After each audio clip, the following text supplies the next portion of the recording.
Narito na ang pambansang pantanggal umay upang maghatid ang mga kwento sa buhay. Buong barangay, kapitbahay, mga tropa at tambay, tawagin na pati na rin si nanay. Anong kwento mo?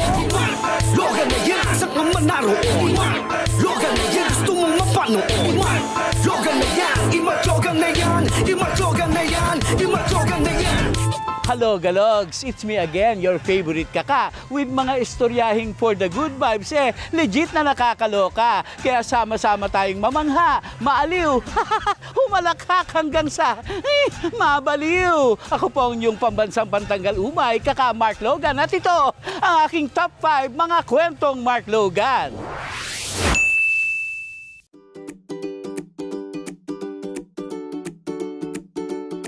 Ang mga bulilit kay kukulit ng isip, kay rami-raming gustong gawin na trip. At syempre, kung anong nakikita sa loob ng tahanan, tsak ito rin ang bet nilang tularan. Dito sa Cebu, meron kaming naspatan. Gaya-gaya Puto Maya sa work ng kanyang ama. Abay, bet niya ring humawak ng camera. Siya lang naman ang little videographer ng pamilya.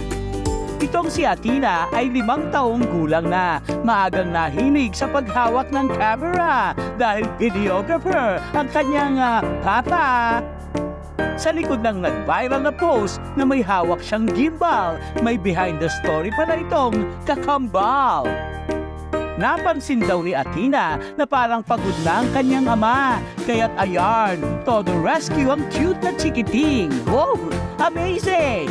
Hello Galogs, ako po si Jefferson Cañada, ang ama po ni Athena Cañada. Yung una, tumitingin lang siya sa akin, si Athena, tapos tingin lang siya ng tingin sa akin, mga 2 hours siguro, naggigimbal ako. So, nakita niya na parang, parang pagod. So, gusto naman niya na siya na din maggigimbal. So, ganun, maraming tumitingin sa kanya, maraming natutuwa kasi, yun nga, tumutulong siya sa akin sa trabaho. Kapuyan man siya mo shoot kay tabangon akong papakapalanggajid na ko. Kung sa ibang pamilya, hate nilang isama sa work ang Junakis nila, itong si Jefferson, hindi niya ito pinoproblema. Dahil imbes na mangulit o mag-cry-cry si Athena, happy lang itong supportive daughter sa kanya. Kaya 100% willing itong i-expose sa work niya. O, hindi upang pagurin, kundi way na rin ang kanilang bonding. Sinasama ko siya kasi gusto talaga niya. Gusto talaga niyang sumama siya sa lahat ng event na pupuntahan ko, like, ganun, yung fiesta. Gusto niya kasi yung makita niya nung paano ako magtrabaho. Gusto ko nung dako mahimong makamera ko. Gusto man kumusunod sa akong papa kay gusto man ko mang-shoot. Sa kasalukuyan ay nag-aaral na itong si Athena. Masipag nga raw itong mag-aral, kaya todo support ang buong pamilya. Sinabihan ko talaga siya noon pa na kung gusto mo talagang gumagawa ng katulad sa ginawa ko, ipapatuloy mo, nandyan naman si mama niya, sinusuportahan talaga, susuportahan ko talaga siya all the way down, 100%. Suportahan ko talaga yung anak ko kasi kung anong hilig niya, kasi talagang hilig talaga niyang kamera. Gusto, minsan nga mag-away kami, minsan nga. Sa katunayan, aspiring police pala itong doctor nila. Hindi naman tutol si mama at papa. Ang mahalagay kung saan sasaya ang puso niya. Teacher, parents, and Google maayong welcome sa abong daycare graduation ceremony. Class,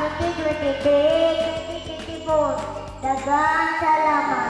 Ituloy mo lang yan, Athena. Make your mama and papa proud ng bongga. Dahil pagdating sa pangarap, walang bata-bata sa pagtupad. Hindi diferensya ang edad to showcase your abilidad. Hanggat may tsansa, i-capture mo lang ang dreams mo kahit kung minsay malabo pa. And in 1, 2, 3, say, yakan-yakan!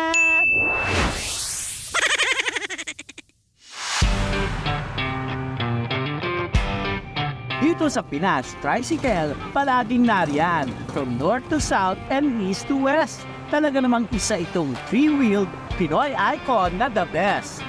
Sa trapiko'y bihasa, kahit gabi o umaga, sa kalsada'y laging kilala, maging sa bayan o probinsya, sila'y makikita. Mayroong tricycle na akala mo kay TV, naglalakasan ng ang sounds habang jamming with songs ni Andrew Lee. Ang iba naman ay ordinary, pero kung maningil ng pamasahe, kala mo'y pang VIP. Mapaumaga man o hating gabi, lagi silang ready. Kapag dumating na ang season ng baha, talagang ang Noypi ay nababahala. Matagal na kasi itong problema sa ating bansa, kaya mga tsuper, may solusyong kakaiba. It's not a plane, it's not Superman, but kaya niyang suungin ang baha, sakay sino man. Para sa kanila, hindi na raw nila need ng submarine dahil narito na ang tinagurian nilang tricycle na tikling. Naku po, anong oras na? Hindi ako pwedeng malate. Kaso, di rin ako pwedeng mabasa.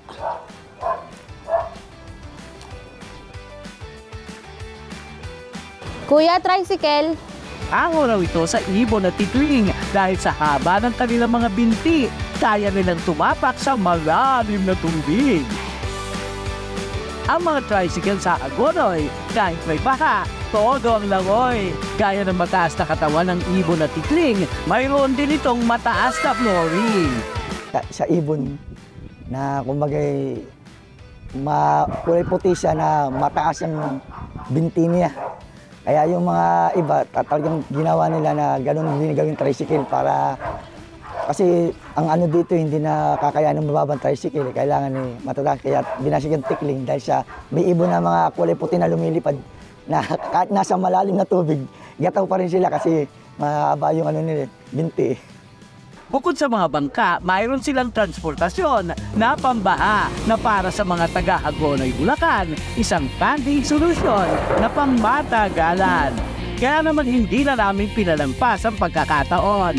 Sumakay na kami sa tikling na isa sa mga tricycle sa Hagonoy sa matagal ng panahon.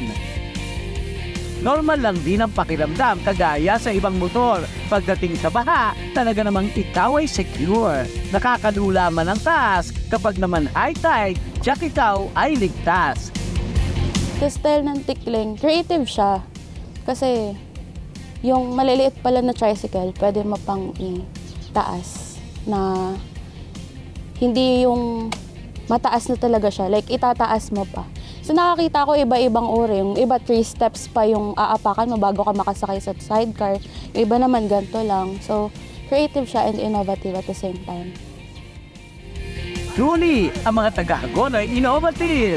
Ngunit sana naman daw ang pamahalaan ay magkaroon ng initiative.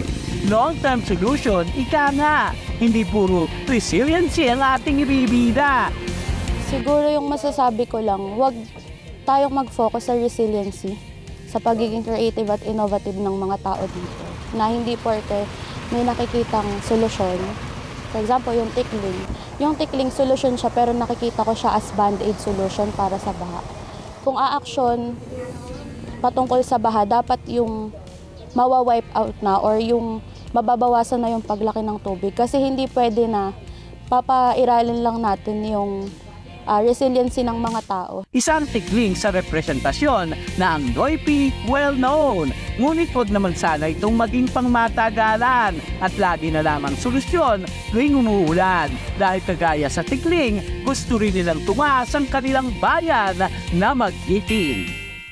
Logan na yan, gusto mong mapangon i-mark. Logan na yan, imatyogan na yan, imatyogan na yan, imatyogan na yan. Kung trip mong gumala sa ibang dimensyon, sa susunod kong storya, imagination mo ang limitation. Kakaibang art museum, lakas makatakas sa totoong mundo. Kaya tara na, mag-shoes ka na, let's go!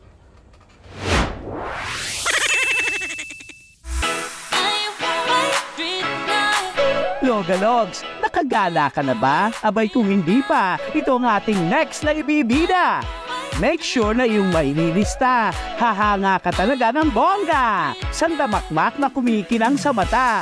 pang-Instagrammable na eksena. Mga gimmick na magbabalik sa iyong pagkabata. All in yan dito sa Space Time Cube sa MOA. Hello, Galogs! Hello po, ako po si Nika Chang, co-owner ng Space and Time Cube. So Space and Time Cube is an immersive art museum with 20 different attractions and sensory games for everyone. Space and Time Cube is located on the ground floor of S. Maison Mall at Conrad in Pasay City. We are open every day from 10 a.m. to 10 p.m. And the rates are, for adults, it's 880 pesos, and for kids below 6 years old, it's 680 pesos. Kadalasang reaction ng mga kids when they go outside na po after the experience is very happy sila and nag-enjoy, especially bago kasi sa paningin nila yung immersive museum. Yes po, like ito po sila mag-react pang lalabas po. Ang ganda dito, wag muna po tayo lumabas. Gusto ko pa po stay. Since wala po tayong time limit, gusto po talaga nilang bumabalik po talaga sa loob. So guys, pag hindi pa kayo nakapunta, tara na sa Space and Time Cube. Si Kaka nga nandito na eh. Of course, Ma'am Nika, hindi ko palalampasin yarn. Gina G kong susubukan with my son. Olo Galogs, meet Curry, my mimi-me. Kami lang dadayo para sa inyo. Itutur namin kayo sa ibang dimensyon. Wow! Kaya i-ready na ang imagination na siyang ating only limitation. Ang ating first destination dito sa Wandering Planets. Mapapatingala ka talaga sa pagka-amaze para kaming dinala ni Curry sa multiverse. Next door. Next door.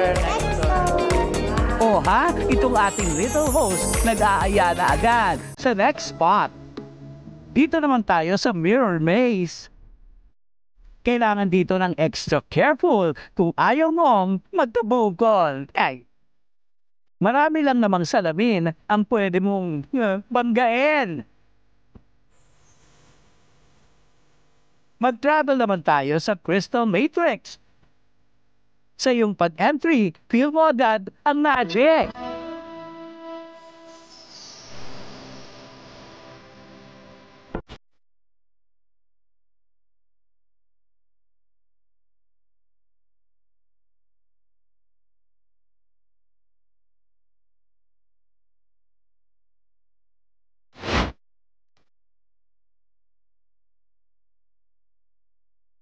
Papapagalaw ka naman dito sa dance team abroad. Humanda ka na raw mamangha sa Space and Time Tunnel para ka talagang sa iba't ibang time nag-travel.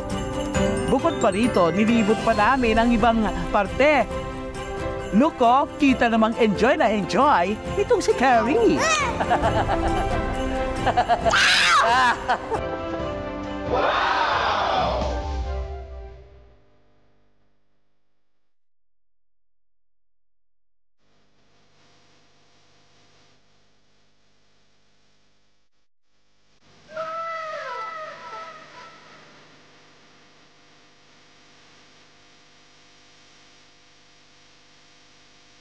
No, Galogs, wag na wag kang lalabas sa Space and Time Cube.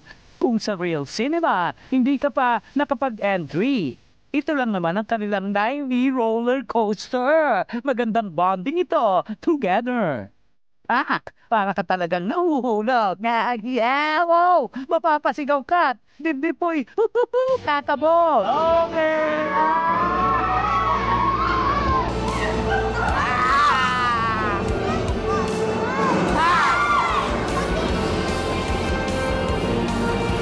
Olo Galogs, habang sa school wala pang pasok, tara na sa Immersive Art Museum na patok!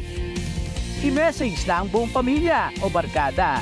Gina dito at magsaya ng bonggang-bongga!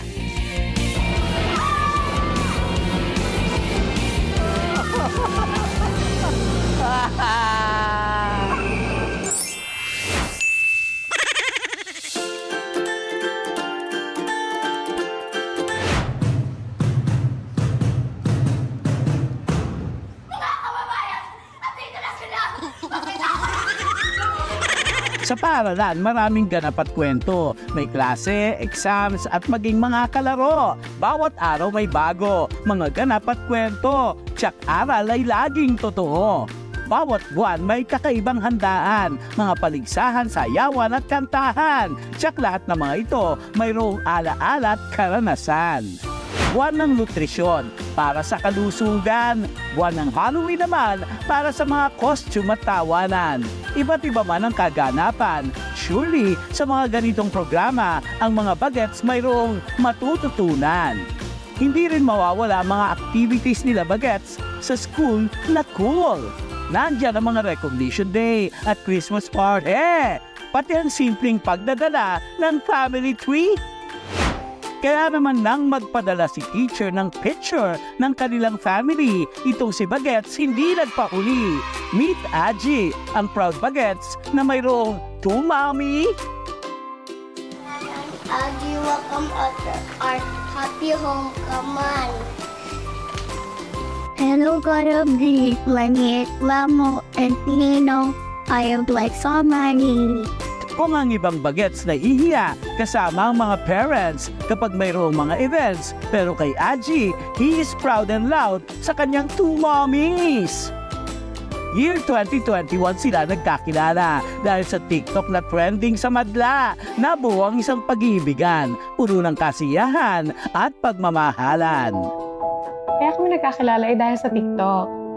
Kasi ang tunay niya, nag-scroll lang naman ako kasi nga kaka-break ko lang dun sa ex ko. Tapos, lagi siya lumalabas sa FYP ko. So, curious ako, sabi ko, kaya to? So, sinearch ko din siya sa Facebook. Tapos, in-add ko. Tapos, yung pagka-add ko nung gabi, ay nag-story ako.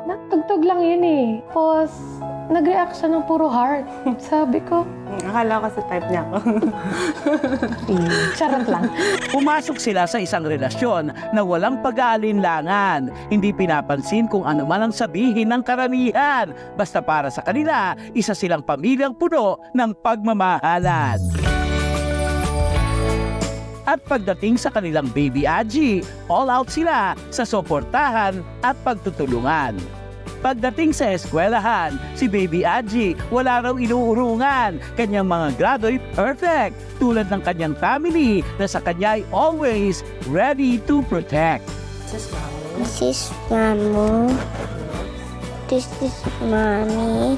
This is me, Aji. Para kay Aji, he loves his mommies na walang kapantay dahil sa unconditional love and care na kanilang binibigay. Ang kanyang munting puso't isipan, sure na maituturing na isang kayamanan. My parents love me. And Mama is going to take care of me. Love you. Wish nila kay Baby Aji lumaking maging mabuti at mayroong malawak na pangunawa sa bawat tao na makakasalamuha. Laging umintindi sa abot ng makakaya at piliin ang tama para sa sarili at sa kapwa. Maging mabuting bata hanggang sa paglaki at magkaroon ng malawak na pag-unawa ba? Kasi nga, diba, yung parents niya, dalawa yung mami niya, wala siyang daddy. Kaya naman Logalogs, ano man ang inyong katayuan sa buhay o kasarian, basta't pag-ibig ang usapan, walang mali, basta pamilya'y nagmamahalan. Logan na yan, gusto mo mapanood i-mark. Logan na yan, iba-logan na yan, iba-logan na yan, iba-logan na yan.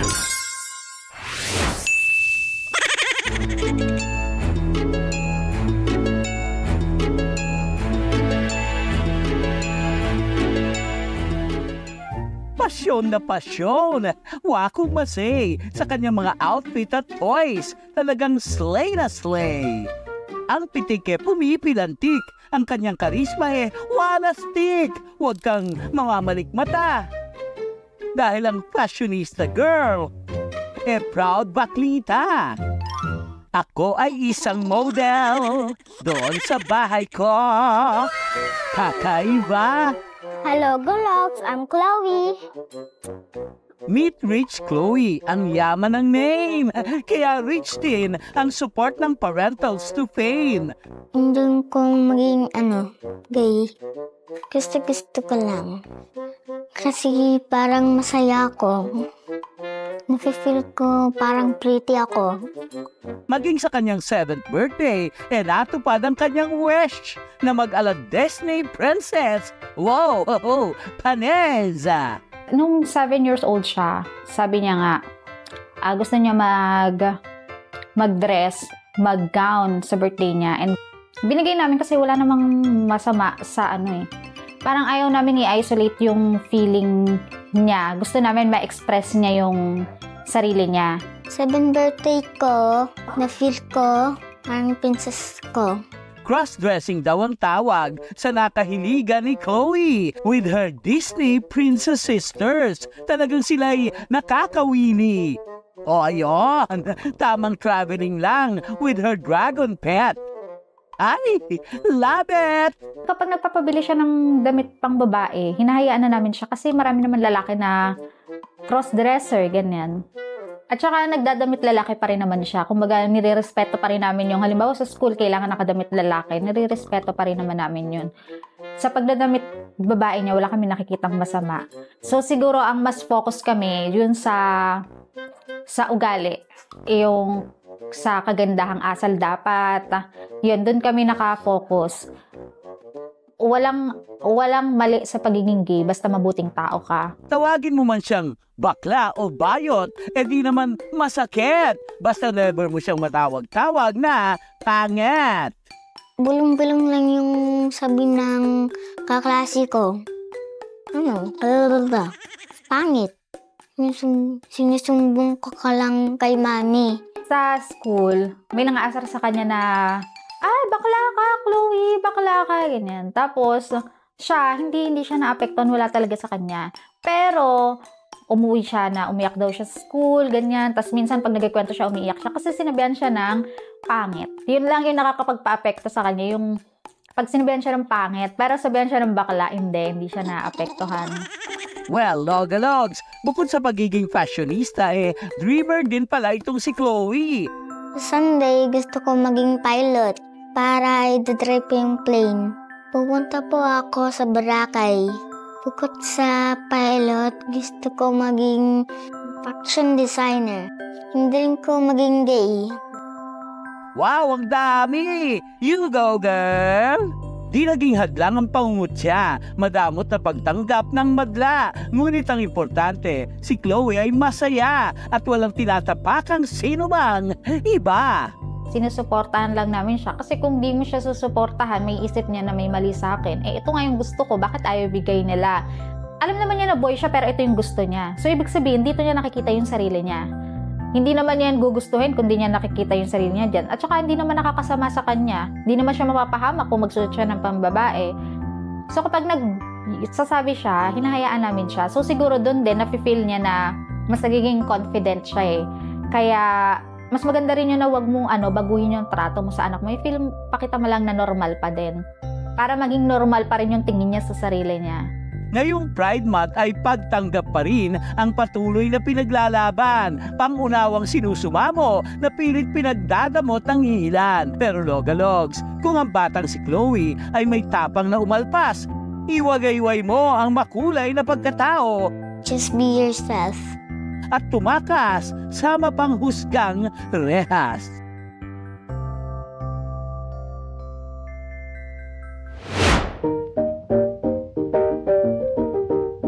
Ang mga Noypi, bonding time na ang karaoke. Mapa-birthday o inuman, mana-concert ang atake.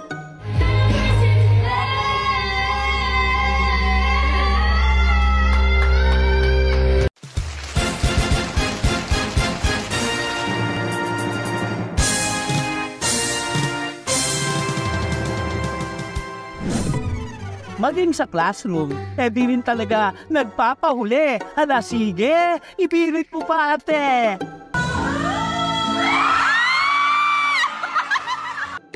Huwag mong babawin, laban lang ng laban. Katulad ni Rihanna na mala sex bomb sa kantahan. Ito namang si Akla, mahirap maging broken. Tulad habang karaoke sa Uy, nakakabitin!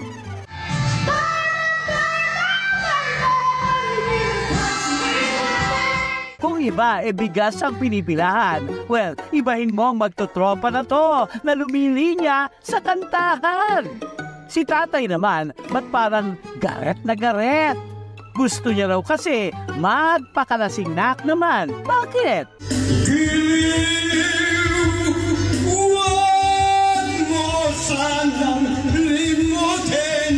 Imbis na birthday yan, concert ang kinalabasan. Hala sige, sila Akla, banat ng kapayapaan. Ang hawak-hawak ng kamay, isigaw ng sabay-sabay kapayapaan.